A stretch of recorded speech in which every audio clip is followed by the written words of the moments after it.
Okay, tonight our fly is a kind of a strange one and a kind of an older one. Its originator is Bob Scammell, and he used to be a sports writer. He died back in the early 2000s. But this is a Jekyll and Hyde fly, and it's his attempt at making a dry fly that will sink and swim like a streamer. So it rides the surface of the water like a dry, and you can see it's built a lot like a stimulator, but with extra marabou on both the tail and the back. So then when it gets to the end of its drift, he can jerk it, it slides underwater and skims just under the surface like a streamer does as he drags it back across the current. This used to be a challenge, I guess, a number of years ago, trying to find multi-purpose flies instead of a single fly for a single purpose. And this is his idea. I saw it just accidentally when I was cruising the internet looking for other things. And I thought it might be a really very interesting fly to tie. And though you can't see it, there is a lot of sparkle in his upper marabou. So this is a number 8. We're going to be tying on a number 10 tonight. And it's a 3X standard hook. We begin with red thread. Start just behind the eye. And we lay down a base of thread back to the beginning of the bend. And then I just come back up so I've got a real good surface to grab a hold of. No continuous ties or anything, or wraps. Now we begin on the tail with deer hair, and I'm using yellow, just yellow dyed, not bleached and then dyed, just straight yellow dyed hair. Bob Scammell says this fly works best with very bright colors. And I don't know if he was right. He said that that trout can't see colors on the surface, only when they get into the water. So since I can't refute him yet, I'm going to go with what he says. So I tie a little bit of deer hair, and I'm going to tamp it down so all the tips are pretty even.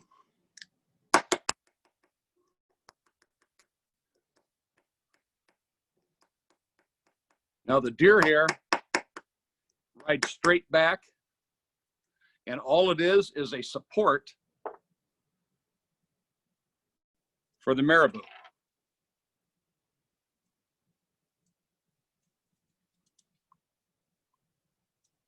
And so we have a nice little clump of deer hair.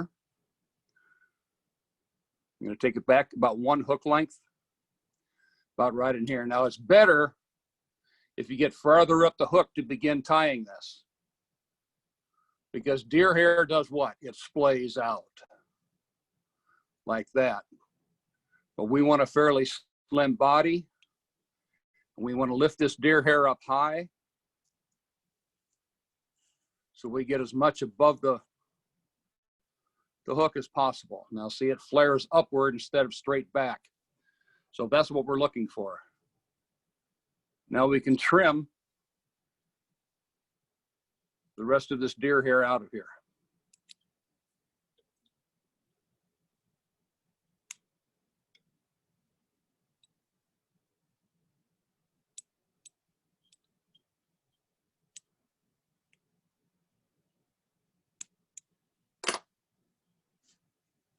Smooth that up a little bit.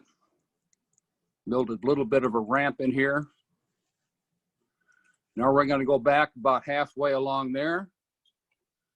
One more to trim out.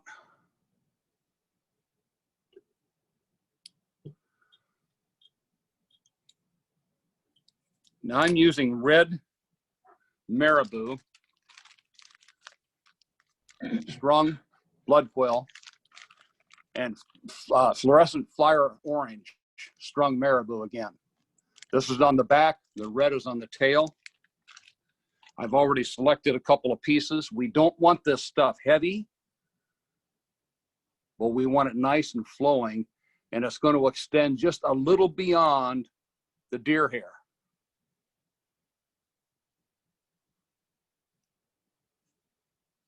And again, hold it up so that it rides on top of the hook.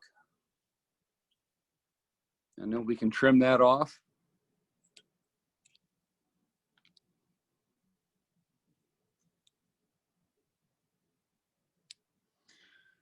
Now, he doesn't use any wire ribbing on this, so I'm not going to either. If we moisten that marabou a little bit, it's a little easier to handle. The next thing we're going to use is brown hackle. Pretty fine. We're going to tie that in. And again, you leave some of the stem outside of the wrap. So I'm going to, here's where it would normally wrap at the base. I'm going to pull it back a little bit. And this allows us to better align those fibers.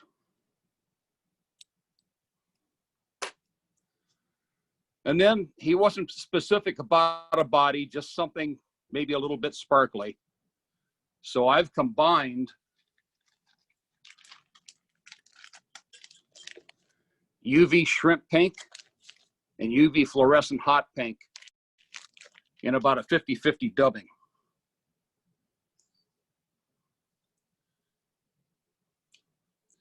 We're just going to make a noodle.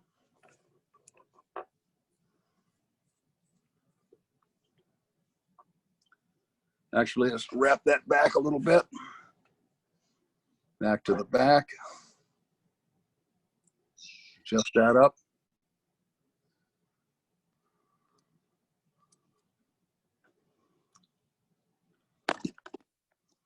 Oh, sorry about that.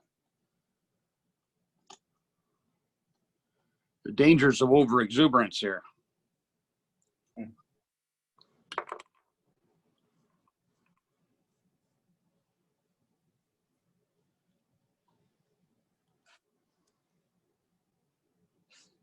we don't want to go too near the head. That's about as near as we can go. Now we're going to begin wrapping that hackle. And again, when we wrap the hackle, we take a full turn at the very base before we begin wrapping it diagonally or palmering it up the body.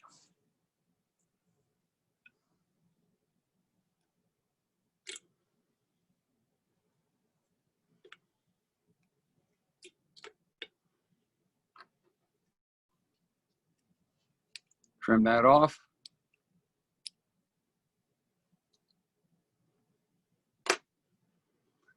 Good. Now we're going to tie in a little bit of crystal flash. It's this right here. We're going to take 2 or 3 full strands. We're going to bend it in half. We're going to cut it at the bend. And then we're going to tie it in right about the midpoint, right here. Back a bit, bend the other around the other side. So now we have this nice flash going back into the tail.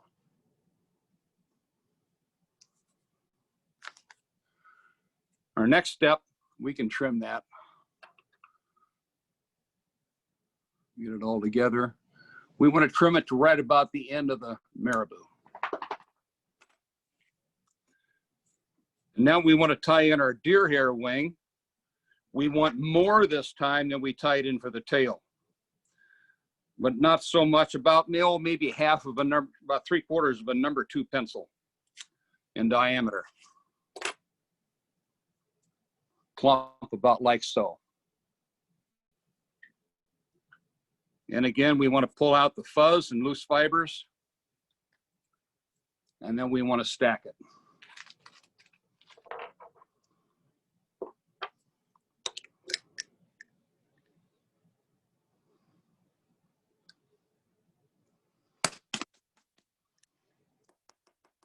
Static is terrible down here today.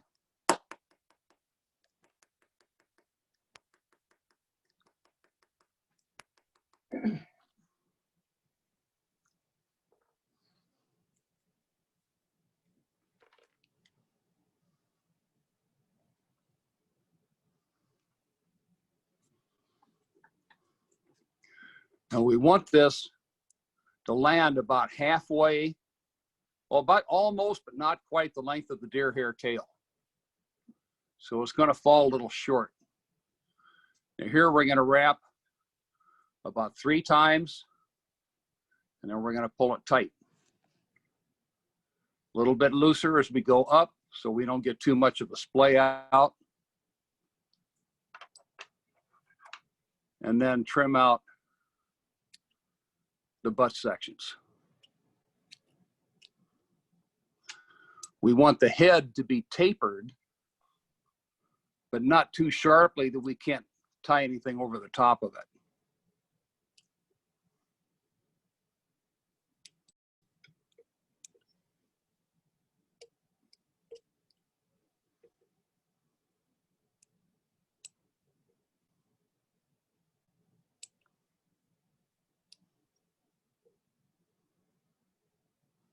Get as many of those butt sections back there and trimmed out as possible.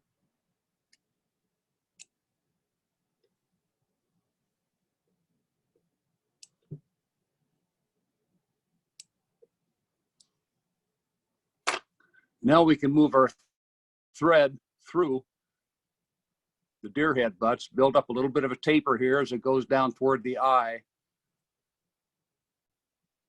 It's important this needs to be relatively smooth.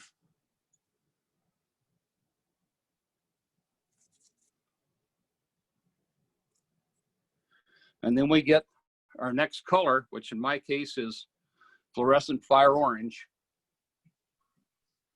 We're going to put this over the top of the deer hair, and we want this to go back almost to the end of the red tail. So it's going to exceed the length of the deer hair. And then we can tie that down like so. And again, moisten that down a little bit.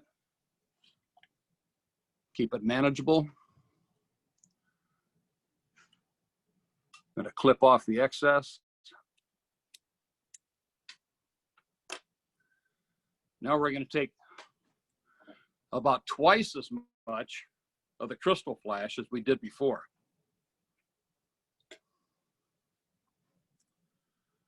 And again, we're going to bend it in half.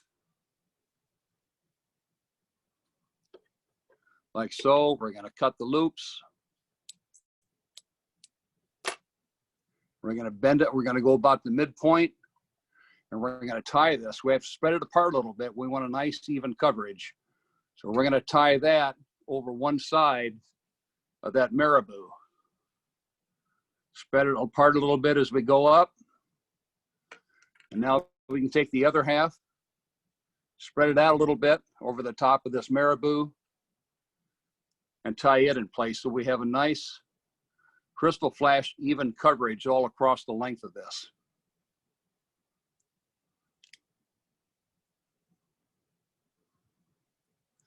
Now we build up our taper a little bit more, make sure we have a nice even taper.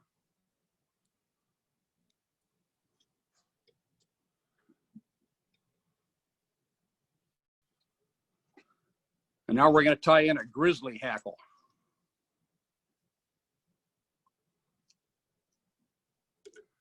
Nice grizzly hackle fiber here. We want the top color as our forward facing.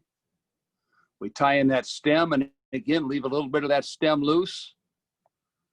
And we're going to tie it in all the way to the start point right there. Trim off the loose end. Now we're going to wrap our hackle.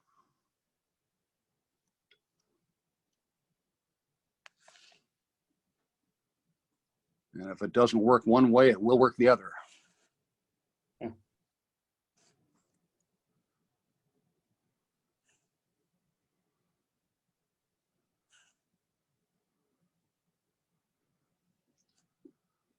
And unfortunately, I got a little bit of crystal flash in there. Not supposed to be there, but it looks kind of nice, so I'll leave it there.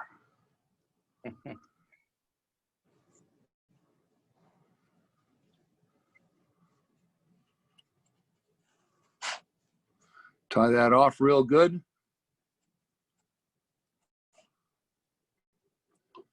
Trim it down.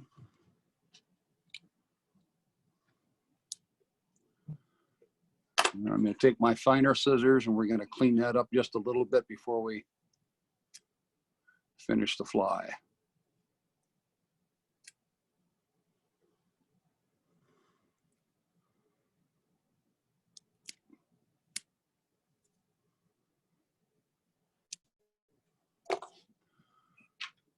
And now we simply make a red head again,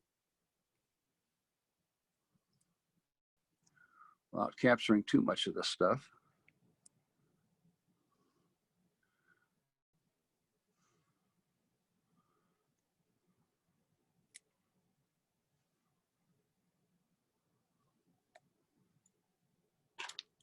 And then whip finish.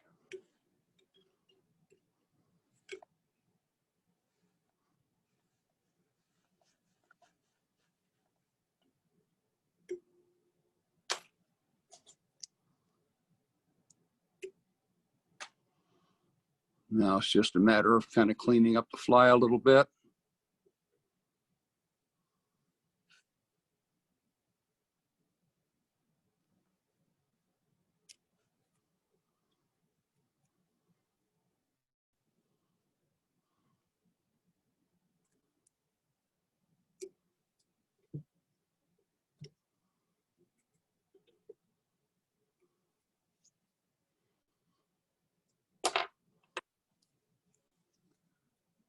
We'll trim up that crystal flash.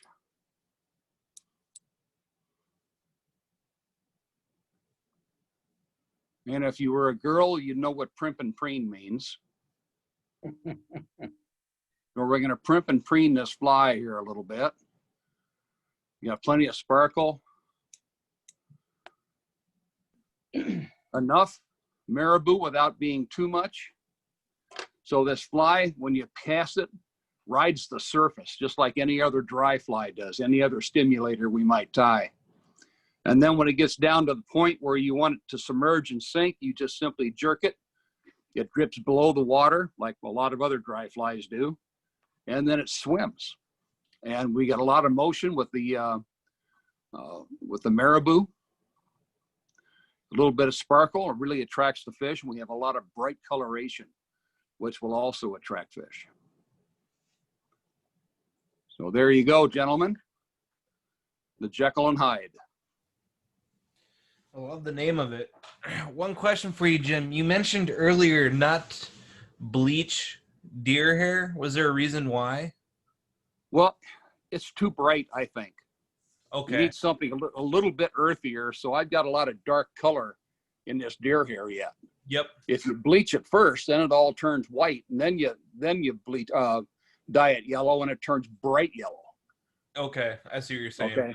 The entire strand looks like this down in here instead of up in here. So we get a little bit earthier. I've got some straight yellow, bleached and then dyed, but it gets pretty bright. You have to be careful with that. Okay. Your brightness is supposed to come from the marabou, which is undulating in a very sexy manner, instead of the deer hair. The deer hair is just a prop for the marabou. Okay. To hold it up so it swims better. All right. Okay. Very good. All right. I love the name of it. All right, I'm going to stop the recording now unless anyone else has any questions. No? All right, we're stopping the recording.